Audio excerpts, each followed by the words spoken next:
prime cost overhead. Overhead divide பண்ணலாம். production manufacturing overhead, non production overhead ன்னு போடலாம் அப்படின்னு சொன்னோம். அப்புறம் வந்து வேரியபிள் காஸ்ட், ஃபிக்ஸ் காஸ்ட்னு இதே காஸ்ட்கள் வந்து நம்ம என்ன செய்யலாம், டிவைட் பண்ணலாம் சொன்னோம்.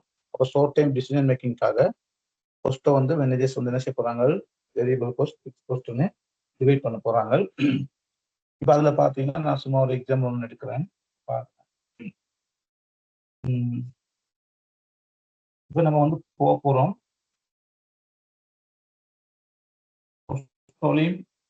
அனலைசிங்னு ஒரு பார்த்துக்கு போக போகிறோம். இதுல வந்து என்னன்னு சொன்னால் நிறைய டிசிஷன் மேக்கிங் பண்ண போறோம். அப்ப இங்க வந்து இந்த கொஸ்ட் வந்து தெரியணும். வேரியபிள் காஸ்ட் நான் அன்னைக்கு படிச்சு கொடுத்துட்டேன். வேரியபிள் காஸ்ட், ஃபிக்ஸ் காஸ்ட் உதாரணமா சொல்லி அன்னைக்கு படிச்சு கொடுத்தேன். Fix cost right. இப்போ இந்த காஸ்ட்டை வந்து வேரியபிள் காஸ்ட், ஃபிக்ஸ் காஸ்ட் நம்ம டிவைட் பண்ணிட்டு எப்படி டிசிஷன் மேக்கிங் பண்ண போறோம் தானே அப்படின்னு பார்ப்போம். உதாரணத்துக்கு ஒரு எக்ஸாம்பிள் வந்து நான் சொல்றேன் பாருங்க உங்களுக்கு. இப்போ ஒரு நம்ம வந்து பான் வந்து ப்ரொடக்ஷன் பண்ண போறோம். பிரெட் ஒன்று பான் ப்ரொடக்ஷன், ஒரு பேக்கரி ஒன்று செய்கிறோம். கூட வந்து நான் வந்து உங்களுக்கு ஒன் ப்ராடக்ட்டுக்கு தான் இங்கே சொல்லி தருவேன். ஆனால் உங்களுக்கு வந்து அங்கே மல்டிபிள் ப்ராடக்ட்டுக்கு ஆன்சர்ஸ் இருக்கும். அவங்க நிறைய விஷயங்கள் நீங்கள் படிக்கணும். நான் ஒரு எக்ஸாம்பிள் ஒன்று விளங்கப்படுத்துறேன், அதை பாருங்க. இது என்னன்னு சொன்னால்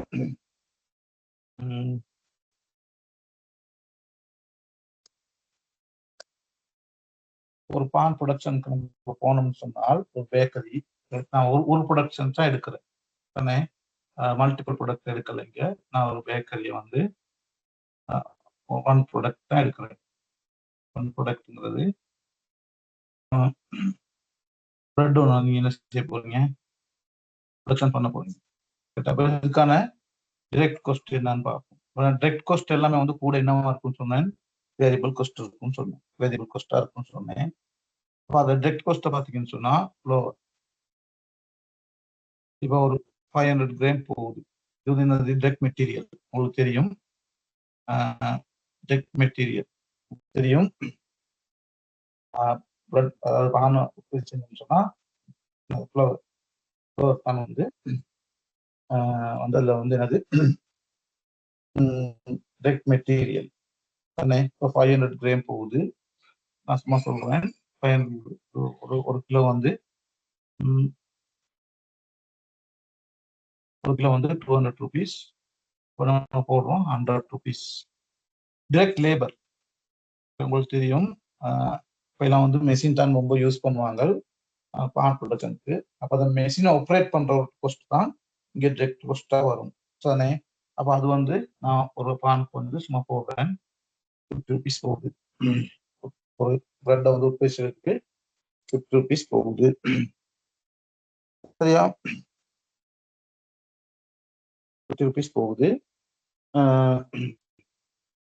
அடுத்து வந்து டிரெக்ட் காஸ்ட் வந்து நான் சும்மா போடுறேன், டிரெக்ட் காஸ்ட் வந்து ஒரு 10 ருபீஸ் போகுது. அப்படின்னு சொன்னா 160 ருபீஸ் நம்மளுக்கு வந்து பிரைம் காஸ்ட் போகுது. பிரைம் காஸ்ட்டை வந்து நம்ம இங்கே வந்து வேரியபிள் காஸ்டா எடுக்கிறோம். மோஸ்ட் ஆஃப் டைம் வந்து பிரைம் காஸ்ட் வந்து வேரியபிள் காஸ்டா தான் இருக்கும்னு சொல்லியிருக்கோம். இப்போ அதே மாதிரிக்க பிரைம் காஸ்ட்டுக்கு அடுத்து ப்ரொடக்ஷன் ஓவர்ஹெட். ப்ரொடக்ஷன்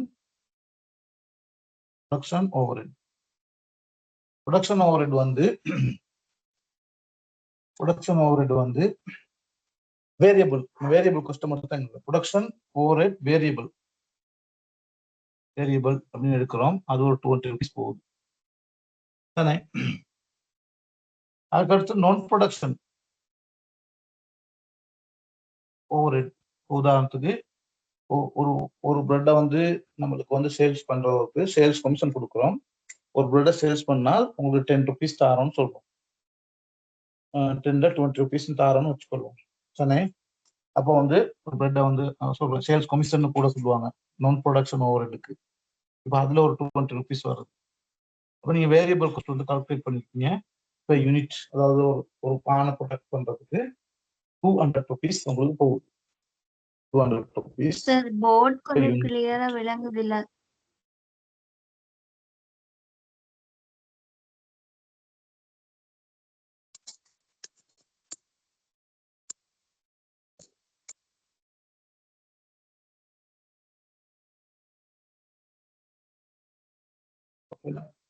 போய் சொல்லுங்க உங்களுக்கு. பிரைம் காஸ்டில் கீழே இருக்கிறது விளங்குது இல்ல சார்?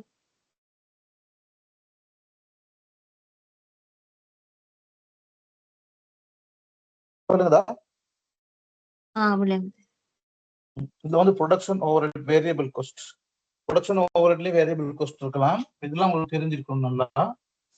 நான் ப்ரொடக்ஷன் ஓவர் ஹெட்லயும் வேரியபிள் காஸ்ட் இருக்கலாம். மற்ற நான் சொன்ன சேல்ஸ் கமிஷன் அந்த மாதிரி இதுகள் வந்து ஒரு எக்ஸாம்பிள் தான் எடுக்கிறேன். அப்ப நீங்க வேரியபிள் காஸ்ட்டை வந்து யூனிட்டுக்கு வந்து நீங்க என்ன செஞ்சிருக்கீங்க, பே பண்ணிருக்கீங்க 200 rupees.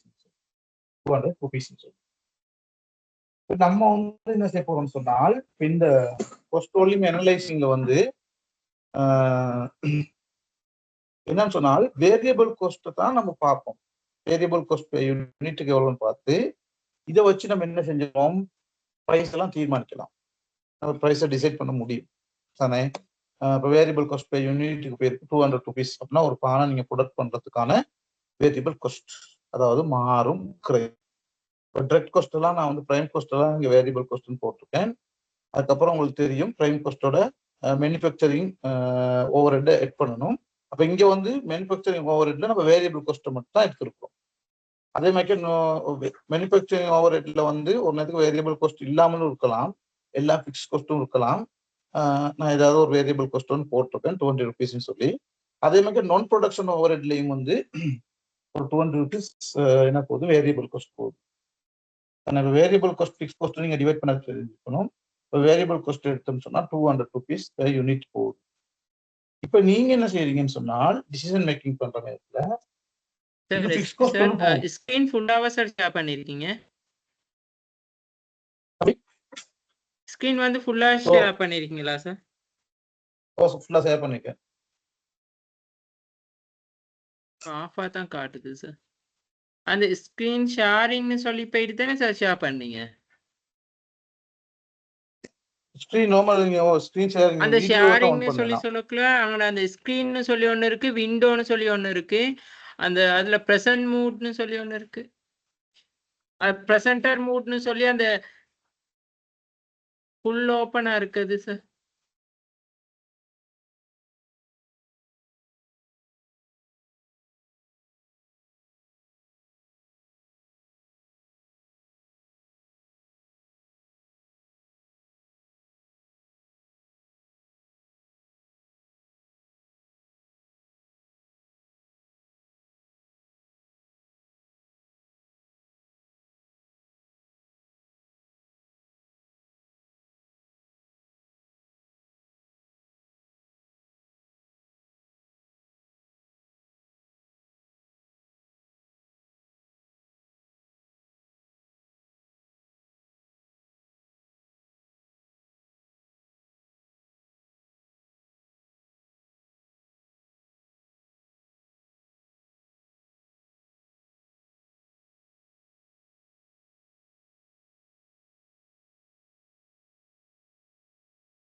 ஓகே பாருங்க. ஆஃபா தான் சார் வருது.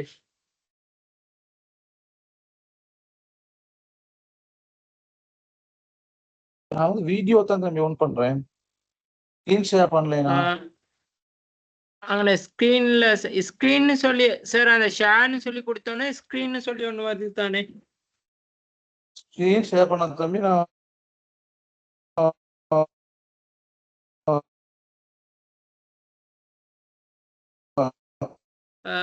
மற்றவங்களுக்கு எப்படி ஆர்த்தி உங்களுக்கு எப்படி ஓகே ஃபுல் ஸ்க்ரீனா விளங்குது? ஸ்கிரீன் ஷேர் பண்ண நம்ம screen வந்து full-ஆ நான் வீடியோ விளங்கல. தான் ஆன் பண்ணிருக்கேன்.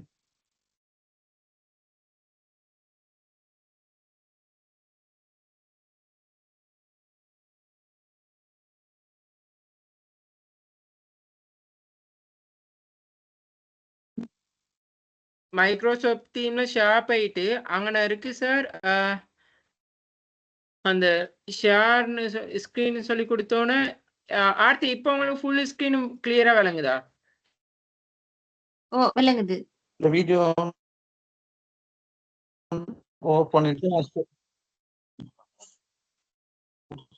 ஃபுல்லா ஆர்த்தி உங்களுக்கு ஃபுல்லா விளங்குது தானே? ஓ விளங்குது. சாருக்கும் ஃபுல்லா விளங்குது தானே நான் ஸ்க்ரீன் ஷேர் பண்ணியிருக்குது? நீங்க தானே இப்ப செட் பண்றீங்களா அதுல? ஓ நீங்க தானே சார் இப்ப இதுல admin ஆ சார் நான் இருக்கீங்க. இந்த பக்கம் நான் சொல்றேன் சார். இந்த இப்ப நான் ஸ்க்ரீன் ஷேர் பண்ண மாதிரி உங்களை ஷேர் பண்ண சொல்றேன் சார். அங்கே ஷேர் பட்டன் போயிட்டு சார் அங்கே ஸ்க்ரீன்னு சொல்லி ஒன்று இருக்கு, விண்டோன்னு சொல்லி ஒன்று இருக்கு. அப்ப அந்த ஸ்க்ரீன் சொல்ற டேப்பை கிளிக் பண்ணா ஓகே சார். நான் சாருக்கு வாட்ஸ்அப்ல போட்டோ ஒன்று போடட்டா?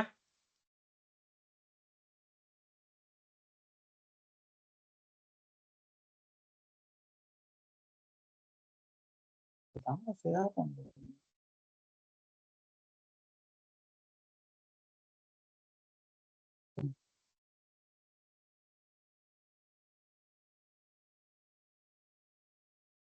சார் உங்களுக்கு பாருங்க வாட்ஸ்அப் பண்ணியிருக்கேன். அந்த அந்த அதுல சார் காட்டுது ஸ்க்ரீன்னு சொல்லி அந்த டேப் ஒன்று கிளிக் பண்ணி அதை மட்டும் கிளிக் பண்ணாலே ஓகே.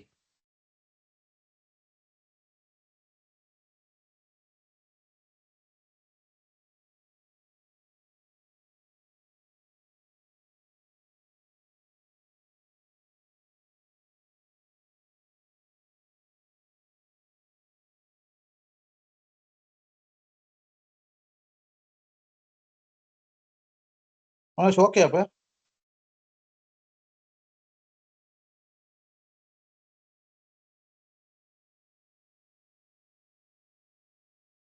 இல்ல சார் நீங்க அப்படித்தான் ஸ்க்ரீனை தான் ஷேர் பண்ணீங்க என்ன சார்? ஸ்கிரீன் ஷேர் பண்ணல தம்பி. நான் வீடியோ ஆன் பண்ணிட்டு வளமையா இது பண்றது. வீடியோ ஆன் பண்ணினாலும் 1 minute சார்.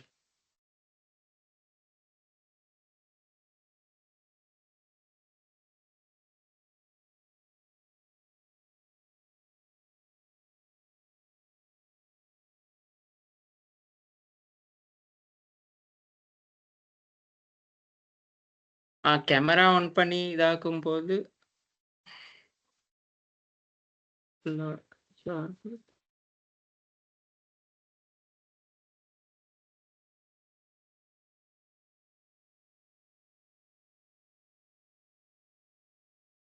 இப்ப நான் ஸ்கிரீன் ஷேர் பண்ணிருக்கிறது ஆஃப் ஆக விளங்குது.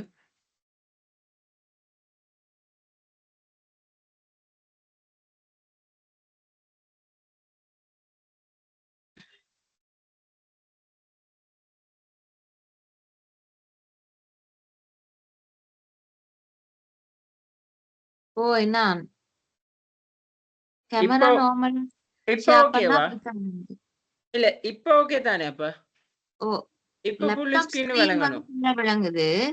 நார்மலா கேமரா ஆன் பண்ணக்குள்ள அப்படி ஆஃப் தான் விளங்குது. நாங்க அட்ஜஸ்ட் இல்ல பண்ணி கேமரா ஓகே. இப்ப நான் கேமராவையும் ஆன் பண்ணி ஸ்கிரீனும் ஷேர் பண்ணி இருக்கிறேன். விளங்குது என்ன மாதிரி உங்களுக்கு ஃபுல் ஸ்கிரீன் கிளியரா காட்டுதா? ஓ ஆ இது காட்டுது.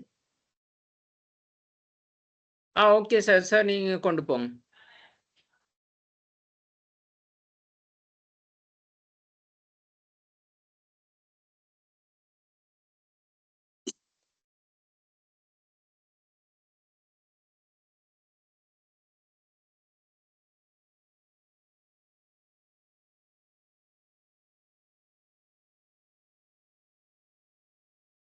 ரைட்.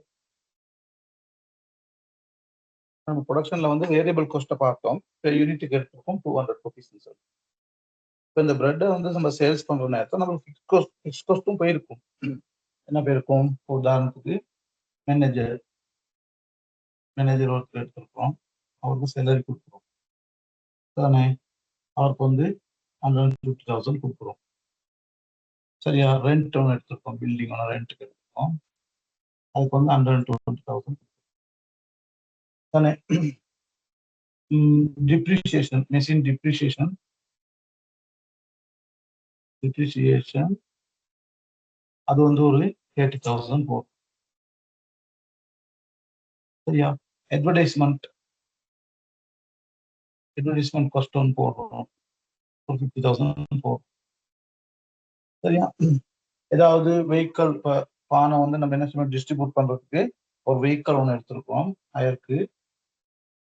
வெஹிக்கல் ஒன்று ஹயர் பண்ணியிருக்கோம். இப்போ அதுக்கு வந்து மந்த்லி 50,000 கொடுக்குறோம். சரியா? இதெல்லாம் வந்து என்னன்னு சொன்னால் ஃபிக்ஸ்ட் காஸ்ட்னு சொல்லுவோம். இப்போ நம்ம வந்து இங்க என்ன செய்ய போறோம்னா, இந்த சப்ஜெக்ட்ல வந்து வேரியபிள் காஸ்ட்டை வந்து வச்சுக்கொண்டு நம்ம டிசிஷன் மேக்கிங் பண்றோம். ஃபிக்ஸ்ட் காஸ்ட்டை வந்து நம்ம இங்க என்ன செய்ய மாட்டோம்னு சொன்னா பீரியாடிக் காஸ்ட்னு சொல்லுவாங்க. அதை வந்து நம்ம இங்க வந்து என்ன செய்ய மாட்டோம், கவனத்துல எடுக்க மாட்டோம். அதுதான் இந்த சப்ஜெக்ட் தானே. அப்ப இதுல வந்து இப்ப நீங்க 200 ருபீஸ்க்கு உங்களுக்கு ஒரு பானை ப்ரொடக்ட் பண்றதுக்கு, ஒரு பிரெட்டை வந்து நீங்க ப்ரொடக்ட் பண்றதுக்கு பே யூனிட்க்கு வந்து 200 ருபீஸ் வேரியபிள் காஸ்ட் போகுது. வேரியபிள் காஸ்ட்னா டைரக்ட் காஸ்ட்டையும் ப்ரொடக்ஷன் ஒரு ப்ரொடக்ஷன் அண்ட் நான் ப்ரொடக்ஷன்ல உள்ள வேரியபிள் காஸ்ட்டும் நான் போட்டிருக்கேன். 200 ருபீஸ் வருது. இப்போ 200 ருபீஸை வச்சு நீங்க என்ன செய்வீங்க, இந்த ப்ரைஸை தீர்மானிக்கிறீங்க. நீங்க வந்து இந்த ஃபிக்ஸ் காஸ்ட் வந்து போகுது பாருங்க, டோட்டலா 400,000 போகுது, மந்த்லி போகுது, 400,000 போகுது தானே. ரைட். இப்போ நான் இதை வந்து கொஞ்சம் ஷார்ட் ஆக்கிட்டு விடுறேன். வந்து நம்ம சும்மா போட்டு காட்டணும்.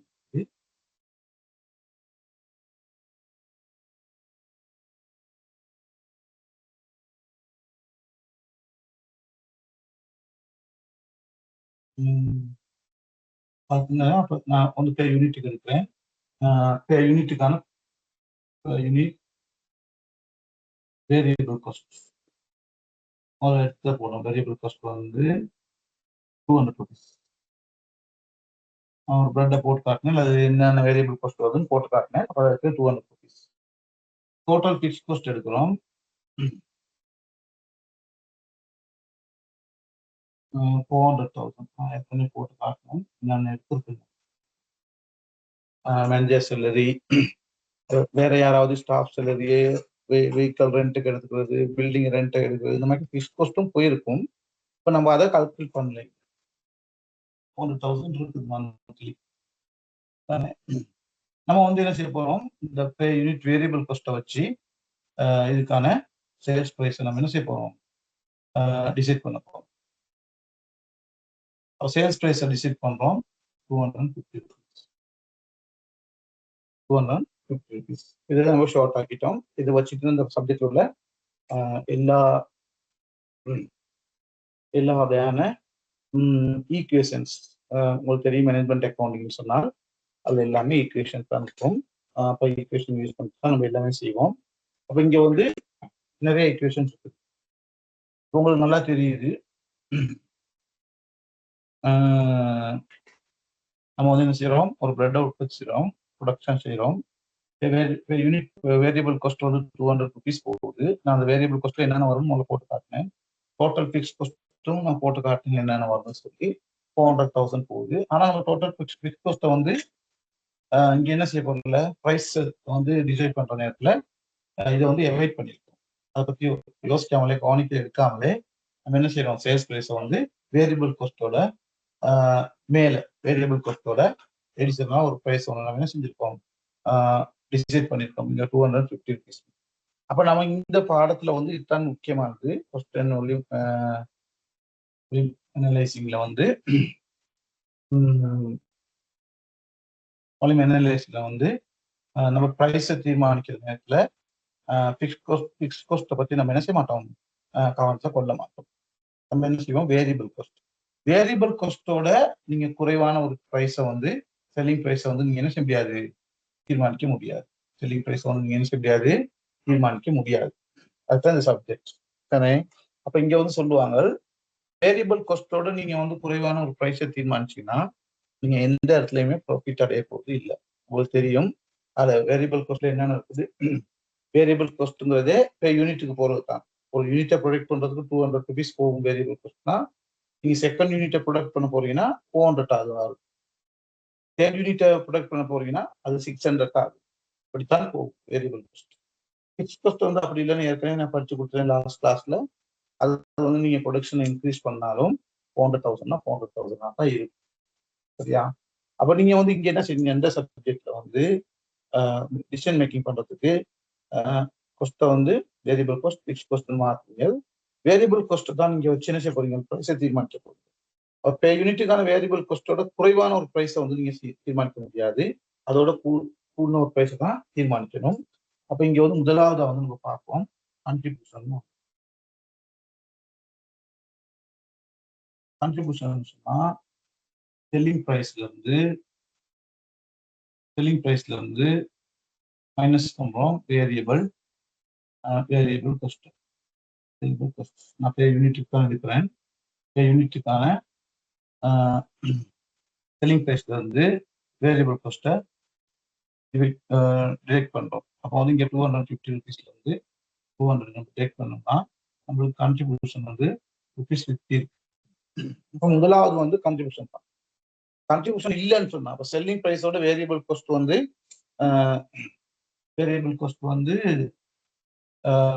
அதிகமா இருக்குன்னு சொன்னா நீங்க வந்து அந்த அந்த அந்த ப்ரொடக்ஷனை செய்ய முடியாது, அல்லது அந்த நடவடிக்கை செய்ய முடியாது.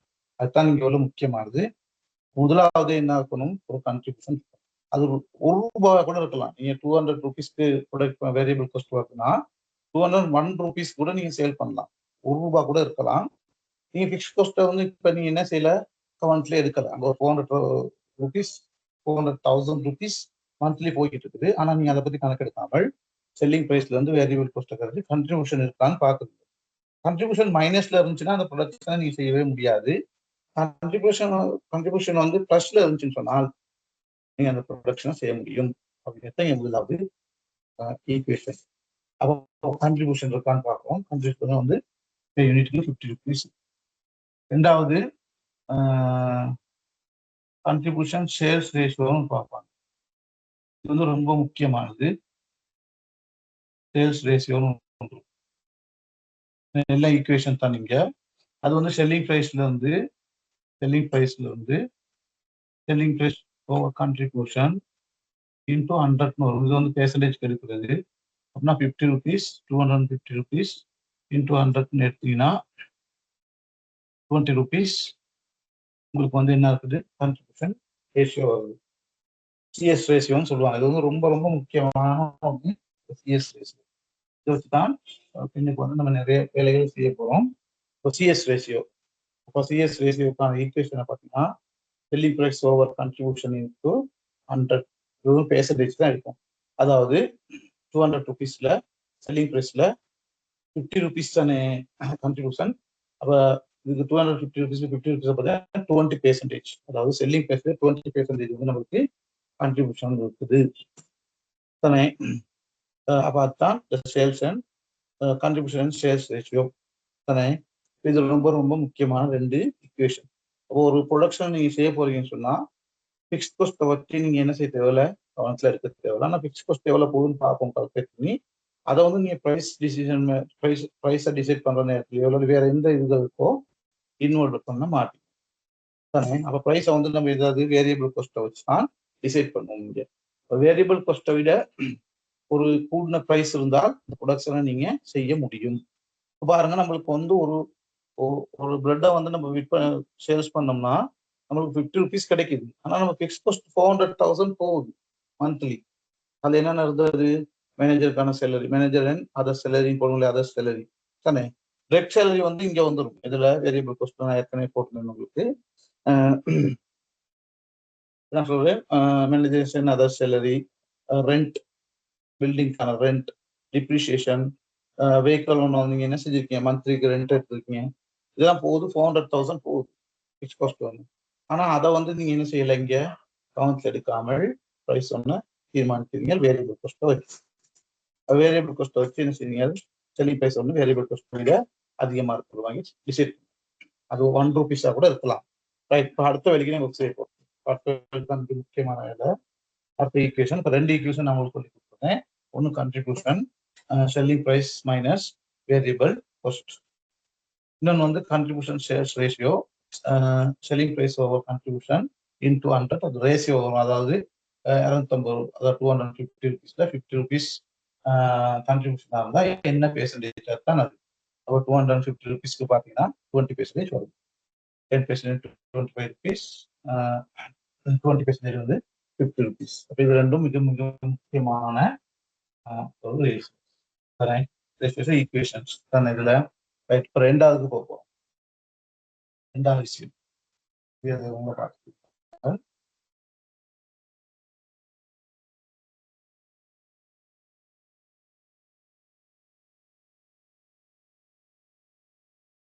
ஆர்த்தி நீங்க இருக்கீங்களா? ஓம் சார். ஆர்த்தி விளங்குச்சா? என்ன ரேஷியோ சொன்னேன்? ஓம்.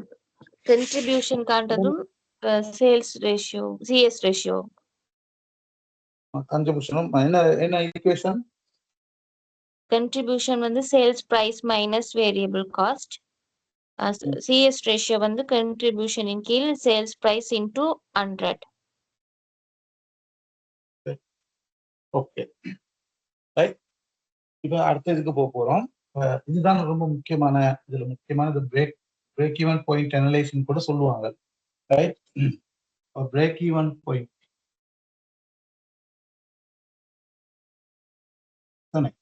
லாப நட்டமற்ற புள்ளி தமிழ்ல சொல்லுவாங்க. ஆங்கிலத்துல பிரேக் ஈவன் பாயிண்ட் சொல்லுவாங்க. தானே? இப்ப நம்ம வந்து ஏற்கனவே பார்த்தோம், நம்ம வந்து பிரைஸ் வந்து டிசைட் பண்ற நேரத்துல வேரியபிள் காஸ்ட்டை வந்து நம்ம என்ன செய்யல, வேரியபிள் காஸ்ட்டை வச்சுதான் டிசைட் பண்ணோம். ஃபிக்ஸ் காஸ்ட்டை வந்து நம்ம என்ன செய்யல, கவனத்துல எடுக்கல. அப்போ நீங்க வந்து பாக்குறீங்க யூனிட், அதாவது ஒரு பிரெட்டை நீங்க சேல்ஸ் பண்ணீங்கன்னா உங்களுக்கு கான்ட்ரிபியூஷன் இருக்குது எவ்வளோ, 50 ருபீஸ். அப்ப நீங்க டிசைட் பண்றீங்க இந்த பிசினஸை நம்ம செய்ய முடியும், பிசினஸை நம்ம செய்ய முடியும்னு சொல்லி நம்ம டிசைட் பண்றோம். பிசினஸ் செய்ய முடியும்னு சொல்லி நம்ம டிசைட் பண்றோம். ஏன்னா இங்க கான்ட்ரிபியூஷன் இருக்கு. அது 1 ரூபியா இருந்தாலும் அந்த பிசினஸை நீங்க செய்ய முடியும். தானே? இங்க கான்ட்ரிபியூஷன் வந்து 50 ருபீஸ்ன்னு சொல்லிட்டோம். அடுத்த வேலை நம்ம என்ன செய்ய போறோம்னு சொன்னால், உங்களுக்கு தெரியும் ஃபிக்ஸ் காஸ்ட் ஏற்கனவே 400,000 ருபீஸ் இருக்கு. அப்ப நம்ம ப்ராஃபிட்டை ஏர்ன் பண்ணணும்னு சொன்னால் இந்த கண்ட்ரிபியூஷன் மூலம் நம்ம என்ன செய்யணும்னு சொன்னால், இந்த கண்ட்ரிபியூஷனை வச்சு நம்ம என்ன செய்யணும், டோட்டல் ஃபிக்ஸ் காஸ்ட்டை வந்து ரீச் பண்ணணும். தானே? அதாவது அடையணும். கண்ட்ரிபியூஷனை வச்சு ஃபிக்ஸ் காஸ்ட்டை நம்ம அடைஞ்ச பிறகு தான் நம்மளுக்கு ப்ராஃபிட் வரும். தானே? பிரேக் ஈவன் பாயிண்ட் என்னத்தை காட்டும்னு சொன்னா, பிரேக் ஈவன் பாயிண்ட் நீங்க ஈக்குவேஷனை பார்த்தீங்கன்னா டோட்டல் ஃபிக்ஸ் காஸ்ட்டை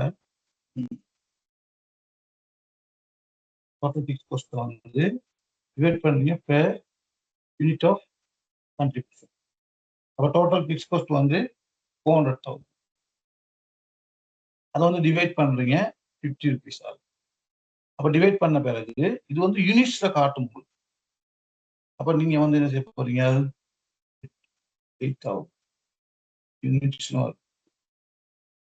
நீ 400,000 வந்து 50 டிவைட் பண்ணீங்கன்னா 8,000 யூனிட்ஸ் வரும். 8,000 யூனிட்ஸ் இங்க வந்து பிளட். அப்ப நீங்க இங்க வந்து பிரேக் ஈவன் பாயிண்ட் என்னத்தை காட்டுதுன்னு சொன்னால், இதுல நிறைய அர்த்தம் இருக்குது பிரேக் ஈவன் பாயிண்ட்ல. ஃபர்ஸ்ட் வந்து நம்ம ஃபிக்ஸ் காஸ்ட்டை வச்சு என்னத்தை அடையிறோம், 800,000 யூனிட்ல டோட்டல் ஃபிக்ஸ் காஸ்ட்டை வந்து நம்ம ரீச் பண்றோம். ஏன்னா நம்ம டோட்டல் ஃபிக்ஸ் காஸ்ட்டை வந்து பிரைஸ் டிசைட் பண்ற நேரத்துல நம்ம என்ன செய்யல, கவனத்துல எடுக்கல. அப்ப இந்த டோட்டல் ஃபிக்ஸ் காஸ்ட்டை வந்து நம்ம எப்ப ரீச் பண்றோமோ அதுக்கு பிறகுதான் நம்ம ப்ராஃபிட்டா அடையலாம். பிரேக் ஈவன் பாயிண்ட் காட்டும் நீங்க வந்து எத்தனை யூனிட்ஸை சேல் பண்ணால் நீங்க இந்த ஃபிக்ஸ் கோஸ்ட்டை வந்து ரீச் பண்ணுவீங்க அப்படின்னு காட்டுறது தான் இந்த பிரேக் ஈவன் பாயிண்ட். இந்த பிரேக் ஈவன் பாயிண்ட்ல வந்து சில விஷயங்கள் இருக்குது. நான் டீப்பா போகல, ரைட். உங்களுக்கு அந்த அளவுக்கு டீப்பா தேவையில்லை. நீங்க சில விஷயங்கள் உங்களோட பாஸ்ட் பேப்பரை பார்க்குறப்ப அந்த அளவுக்கு டீப்பா தேவையில்லை. இல்லை நிறைய விஷயங்கள் விளங்கப்படுத்தலாம். பிரேக் ஈவன் பாயிண்ட் வந்து நிறைய விடயமா சொல்லலாம். இந்த 8,000 யூனிட் அப்படின்னா கான்ட்ரிபியூஷனை வச்சு ஃபிக்ஸ் கோஸ்ட்டை வந்து நம்ம என்ன செய்யறோம், ரீச் பண்ற இடத்துல தான் இடம்ங்கிறது தான் இந்த பிரேக் ஈவன் பாயிண்ட். இந்த கான்ட்ரிபியூஷனை வச்சு நம்ம வந்து டோட்டல் கோஸ்ட்டை அடைஞ்சிட்டோம்னு சொன்னா தான், எத்தனை யூனிட்டோ அத்தனை யூனிட்ல அடைஞ்சிட்டோம்னு சொன்னா தான் அதுக்கு பிறகு தான் நம்ம ப்ராஃபிட் எடுக்க முடியும் தானே. அப்போ வந்து இதுக்கு வேற எதுவும் சொல்லலாம். இந்த இடத்துல வந்து டோட்டல் கன்ட்ரிபியூஷன் ஒன்று இருக்குது. டோட்டல் கன்ட்ரிபியூஷன் வந்து டோட்டல் ஃபிக்ஸ் கோஸ்ட்டுக்கு ஈக்குவலா இருக்கும். அப்படின்னா கன்ட்ரிபியூஷன் வந்து டோட்டல் ஃபிக்ஸ் கோஸ்ட்டுக்கு ஈக்குவலா இருக்கும். அதாவது கன்ட்ரிபியூஷன் மூலம் டோட்டல் ஃபிக்ஸ் கோஸ்ட்டை நம்ம வந்து அடையிற இடம். இந்த இடத்துல வந்து டோட்டல் ஃபிக்ஸ் கோஸ்ட்டும் டோட்டல் கன்ட்ரிபியூஷனும் ஈக்குவலா இருக்கும். இன்னொன்று வந்து இந்த இடத்துல வந்து ப்ராஃபிட்டோ லாஸோ இருக்காது. இந்த இடத்துல வந்து நீங்க 8,000 பிரெட்ஸை வந்து நீங்க பிரெட்டை வந்து நீங்க விற்பனை செஞ்சீங்கன்னு சொன்னால், சேல்ஸ் பண்ணீங்கன்னு சொன்னால், உங்களுக்கு இந்த இடத்துல வந்து ப்ராஃபிட்டும் இருக்காது, லாஸும் இருக்காது. அப்ப பிரேக் ஈவன் பாயிண்ட்ங்கிறது நம்ம வந்து கன்ட்ரிபியூஷன் மூலம் டோட்டல் ஃபிக்ஸ் கோஸ்ட்டை வந்து ரீச் பண்ற இடம் தான் இந்த பிரேக் ஈவன் பாயிண்ட். இப்போ இந்த பிரேக் ஈவன் பாயிண்ட்க்கு வந்து 2 விதமா கேட்பாங்க. பிரேக் ஈவன் பாயிண்ட் யூனிட்ஸ்லையும் கேட்பாங்க. இப்போ யூனிட்ஸுக்கு தான் 8,000 யூனிட்ஸ். இதை வந்து உங்களுக்கு ஒலிமும் கேட்பாங்க. ஒலியும் கேட்டாங்கன்னு சொன்னால் நீங்க வந்து என்ன செய்யணும், பிரேக் ஈவன் பாயிண்ட் யூனிட்ஸ் தானே 8,000 யூனிட்ஸை செல்லிங் பிரைஸால நீங்க என்ன செய்யலாம், மல்டிபிள் பண்ணலாம் தானே. அதை விட நீங்க வந்து இந்த ஈக்குவேஷனை விட நீங்க வந்து இந்த ஈக்குவேஷன் பயன்படுத்தி தான் பழகி கொள்ளணும். இதுக்கு வந்து என்னது, பிரேக் ஈவன் பாயிண்ட் யூனிட்ஸை வந்து மல்டிபிள் பண்றோம். சார் விளங்குது இல்ல சார், கீழே போயிட்டு ஸ்கிரீன்ல இருந்து தாண்டி போயிடுச்சு போர்டு.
ஓகே. இப்போ வந்து நீங்க பார்த்தீங்கன்னு சொன்னா பிரேக் ஈவன் பாயிண்ட் ஒன்று பார்த்தோம். இதை நீங்க ஒலிம்லேயே எடுக்கலாம். ஒலிம்ல எடுக்கிற நேரத்துல பிரேக் ஈவன் பாயிண்ட்னா நீங்க என்னன்னு தெரிஞ்சுக்கொள்ளணும். நம்ம வந்து வேரியபிள் காஸ்ட்டை வச்சு ப்ரைஸ் டிசைட் பண்ணிட்டோம். ஃபிக்ஸ் காஸ்ட்டை வந்து நம்ம என்ன செய்யலைங்கன்னா கன்சிடர் பண்ணல, கோணத்துல எடுக்கல. அப்போ முதலாவது வேலை நம்ம என்ன செய்யறோம், கன்ட்ரிபியூஷனை பார்த்துட்டு இந்த கன்ட்ரிபியூஷனை வச்சு எங்கன்னா வந்து நம்ம ஃபிக்ஸ் காஸ்ட்டை ரீச் பண்றோம்னு பார்ப்போம். இந்த இடத்துல வந்து ஃபிக்ஸ் காஸ்ட்டை நம்ம வந்து அடைய முடியும். அப்போ அந்த யூனிட்ஸ் தான் நமக்கு முக்கியம். அப்போ நீங்க வந்து இப்போ இந்த பான் உற்பத்திக்கு நீங்க போறீங்கன்னு சொன்னால் நீங்க கட்டாயம் 8000 பான்களை ஒரு மாதத்துக்கு விற்றே ஆகணும். ஏன்னா அந்த 8000 பானை விற்றீங்கன்னா தான் நீங்க உங்களோட ஃபிக்ஸ் காஸ்ட்டை ரீச் பண்ணுவீங்க. அப்போ நீங்க ப்ராஃபிட் உழைக்கணும்னு சொன்னால் இதுக்கு மேல நீங்க யூனிட் என்ன செய்யணும், சேல்ஸ் பண்ணணும். அதாவது பானை வந்து 8000க்கு மேல நீங்க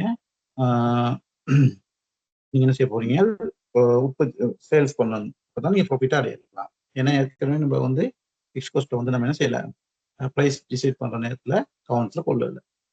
அப்ப அந்த பிரேக் ஈவன் பாயிண்ட் தான் காட்டும் எத்தனை யூனிட்ஸ் உங்களுக்கு விற்றீங்கன்னா ஒரு என்னது ஃபிக்ஸ் காஸ்ட்டா அடைவீங்க தானே. இதை வந்து நீங்க ஒலிம்லேயே எடுக்கலாம்னு சொன்னேன். பிரேக் ஈவன் பாயிண்ட்ஸை வந்து பிரேக் ஈவன் பாயிண்ட் யூனிட்ஸை வந்து நீங்க வந்து யூனிட் ப்ரைஸால மல்டிபிள் பண்ணீங்கன்னா உங்களுக்கு ஒலிம்ல வரும். ஒலிம்னா பெருமதியில வரும். அதுக்கு இன்னொரு ஈக்குவேஷன், முக்கியமான ஈக்குவேஷன் ஒன்று இருக்குது. அது வந்து என்னன்னு சொன்னால் நீங்க fix cost, total fix cost கீழே சிஎஸ் ரேஷியோன்னு கண்டுபிடிச்சிங்க தானே. சிஎஸ் ரேஷியோ போட்டீங்கன்னா நேரடியாக ஆன்சர் வரும். சிஎஸ் ரேஷியோ போடுற நேரத்தில் சிஎஸ் ரேஷியோ போட்டு மல்டிபிள் 100ன்னு போடுங்க. இதுக்கு இந்த பிரேக் ஈவன் பாயிண்ட் ஒலிமை வந்து நீங்க பிரேக் ஈவன் பாயிண்ட் ஒலிமை வந்து கண்டுபிடிக்கிறதுக்கான 2 ஈக்குவேஷன் தான். ஒன்று பிரேக் ஈவன் பாயிண்ட் யூனிட்ஸை வந்து செல்லிங் ப்ரைஸால என்ன செய்ய போறீங்க, மல்டிபிள் பண்ண போறீங்க. அதை விட முக்கியமான ஈக்குவேஷன் டோட்டல் ஃபிக்ஸ் காஸ்ட்டை வந்து சிஎஸ் ரேஷியோவால டிவைட் பண்ண போறீங்க. சிஎஸ் ரேஷியோ போடுற நேரத்துல உங்களுக்கு தெரியும் ரேஷியோ வந்து 20% இருக்கும். அப்ப நீங்க ஃபிக்ஸ் காஸ்ட் கீழே 20 போட்டுட்டு இன்டூ 100ன்னு போட்டுங்க தானே. 100 போனா சேம் ஆன்சர் தான் வரும். இது வந்து பிரேக் ஈவன் பாயிண்ட். இப்போ பிரேக் ஈவன் பாயிண்ட்னா நம்ம ஏற்கனவே சொல்லிட்டோம், அதை பத்தி பார்த்துக்கோங்க. சரியா மனோஜ்? இன்னைக்கு கிளாஸ் நான் இதுல முடிக்கிறேன் மனோஜ். நாளைக்கு வந்து மற்ற ஈக்குவேஷன்ஸ் நான் விளங்கப்படுத்துறேன். நாளைக்கு இல்லை, Monday. Okay Okay, sir. Thank you.